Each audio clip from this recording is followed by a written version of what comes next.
It appears the involvement of the RCMP forced candidate Paul Chang to bow out of the race. And was this a teachable moment for you? We've got quite the declaration from Mark Carney today. Welcome back to Moose and Loose. My name's David. Today, Mark Carney announcing no pipelines in Canada. He will not be bringing prosperity to Canada. He'll be unrolling his net zero agenda. He's already talked about it. We've also got updates from Paul Chang. He has stepped down. This looks terrible for Carney. We got reporters absolutely grilling Mark Carney, humiliating the guy. Let's jump into this. First up, we've got more of this kind of crap going on with signage, blocking conservative signs. Not one, but two different Liberal candidates in this one. We've also got a video here coming from Victoria, BC. On signs. There's so many signs. And then these ones. And all the Conservatives ones piled up on the ground.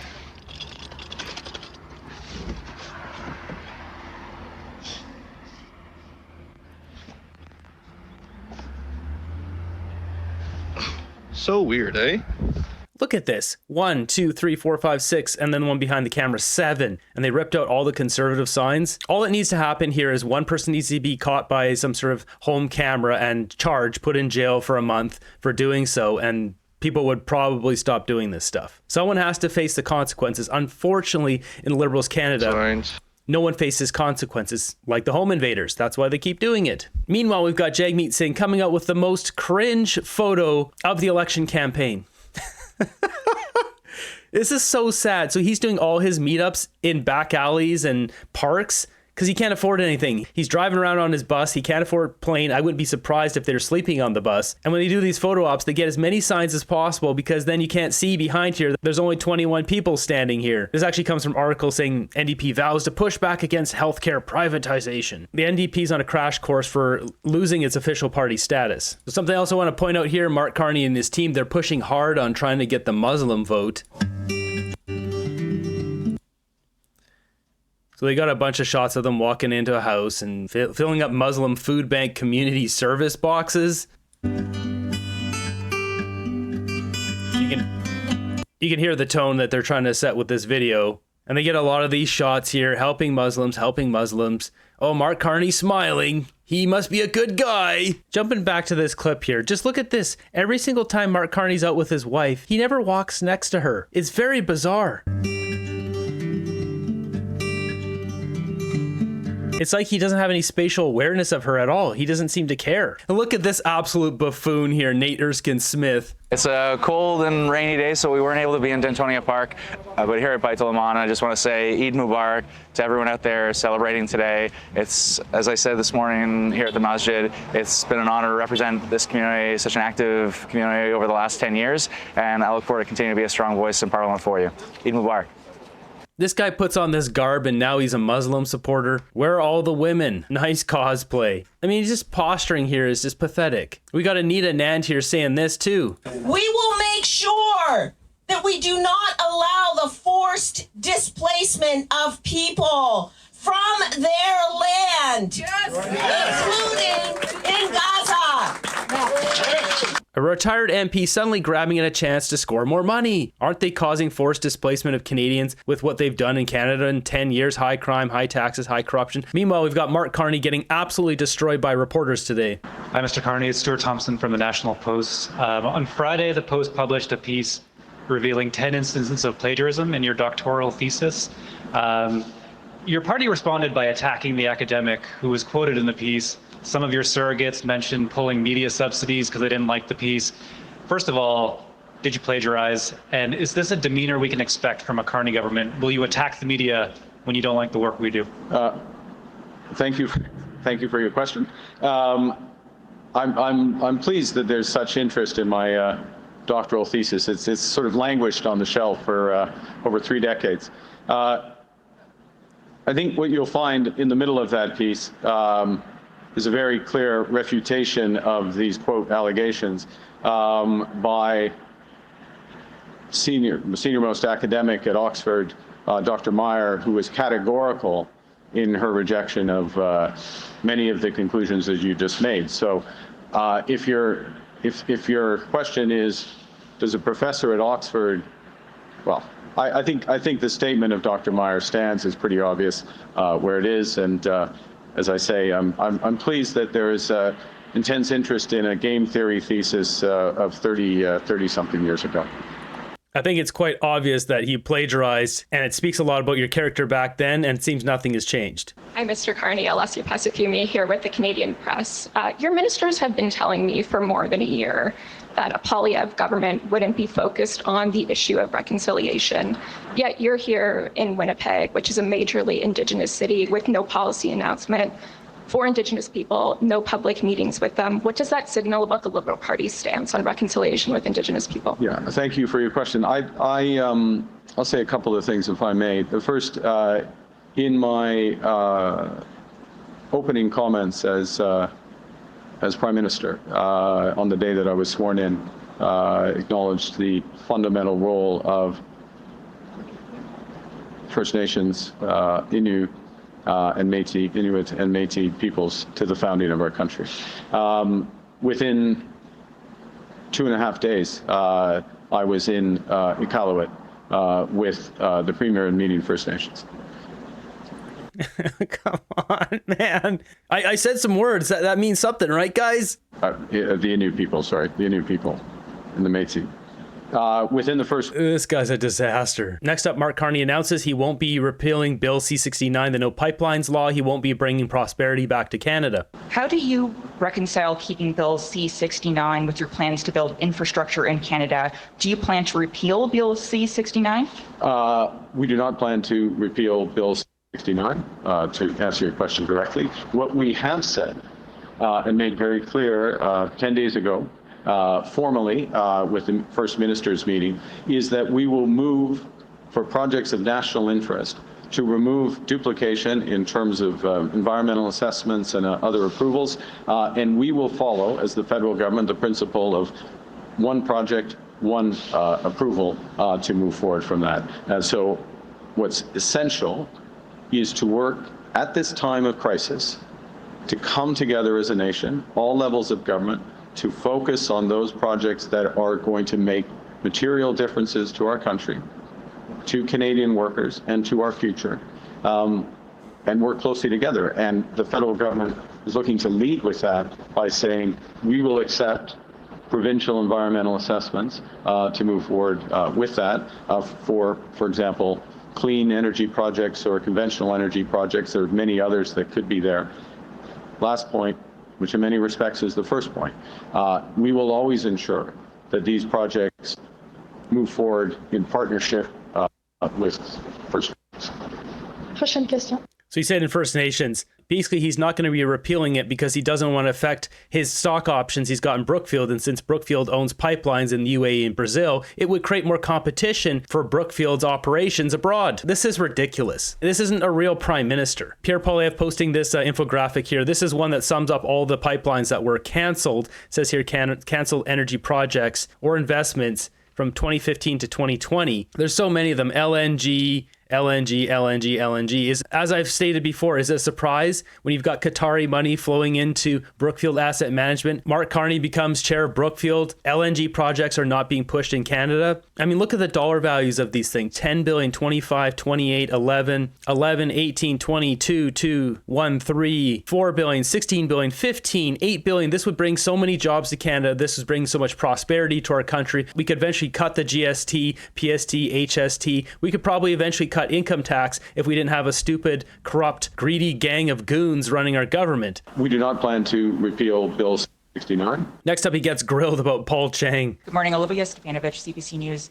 It appears the involvement of the RCMP forced candidate Paul Chang to bow out of the race. Meanwhile, the Conservatives just removed their problematic candidate in Windsor within an hour of learning of issues of this individual. Why didn't you do the same with Chang? And was this a teachable moment for you? Mr. Chang made his resignation, offered his resignation last night. I accepted it. As I said yesterday, his comments were deeply troubling and regrettable. We will move on with looking for a new candidate for Markham. And I'll leave it at that.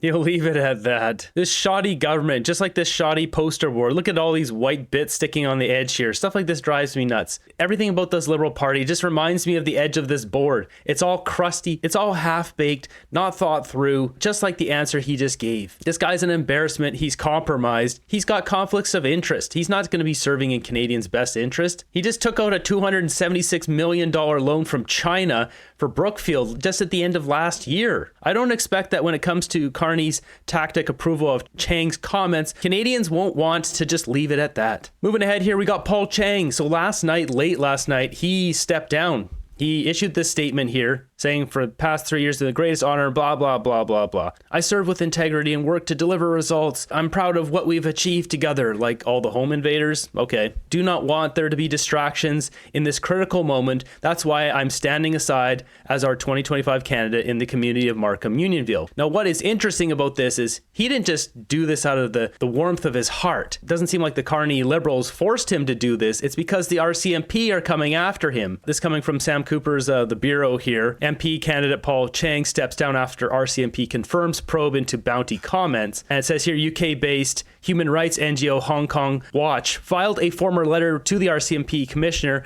Mike Duhame on Monday morning requesting a criminal investigation. The letter alleged Chang's comments may amount to counseling to commit kidnapping under Canada's criminal code and potentially violate the new Foreign Interference and Security of Information Act. By late evening, the RCMP confirmed it was looking into the matter, citing the serious and growing threat of foreign interference and transnational repression. While no charges have been laid and no details about potential protective measures have been released, the federal police said it is working closely with intelligence and law enforcement partners. He's getting investigated by the police. He steps down. This just makes Mark Carney look really weak. Mark Carney backed this guy, pro-CCP. It's a very ugly look. Meanwhile, we've got this story coming out. Conservative candidate gets booted after CTV uncovers audio of him supporting public H-word here, like the kids game Hangman. I don't think kids play that game anymore. I did as a kid. We did it in school, and joked Trudeau should have received the Bad Times event. Now, this Conservative candidate said this jokingly on a podcast,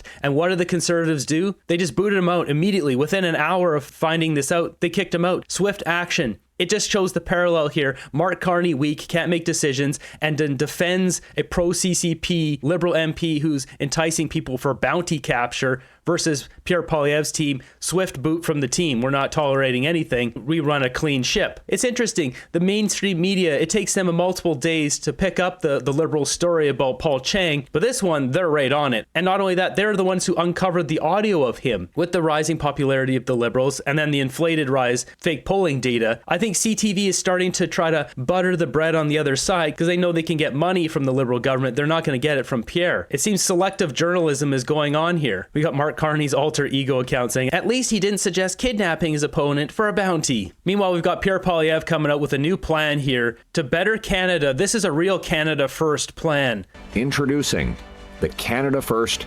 TFSA top-up. A common-sense Conservative government will let Canadians contribute an extra $5,000 to tax-free savings accounts for investments in Canadian companies. Here's how it would work. Nothing about your existing TFSA would change. You would still get your normal $7,000 limit, which you can contribute and invest anywhere and however you like. What would change is that you could contribute an additional $5,000 a year as long as that $5,000 gets invested back into Canada, supporting Canadian companies that employ Canadian workers and pay Canadian taxes. This is such a brilliant idea. This puts more money back into Canada, but also puts more money back in the pockets of Canadians. It's a win-win. The tax system already defines these kinds of Canadian investments, and my government will create a definition that will let financial institutions and advisors tell you which investments can go into your Canada First TFSA top-up. It will bring home billions of dollars of investment and jobs to Canada, while bringing home savings for you. Money will rush into Canadian businesses, who will in turn hire more people and pay more taxes, and it will help us become more self-reliant and sovereign as we stand on our own 2 feet and stand up to the Americans.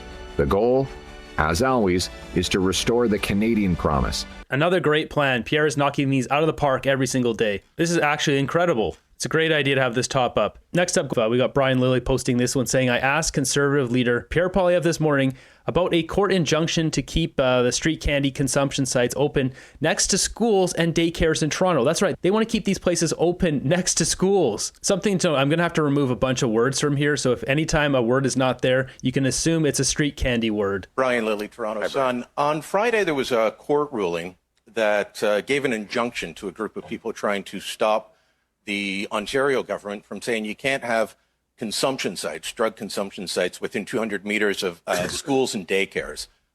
They claim it violates their Section 7 charter rights to life, liberty, and security of the person, their Section 15(1) charter rights to equality.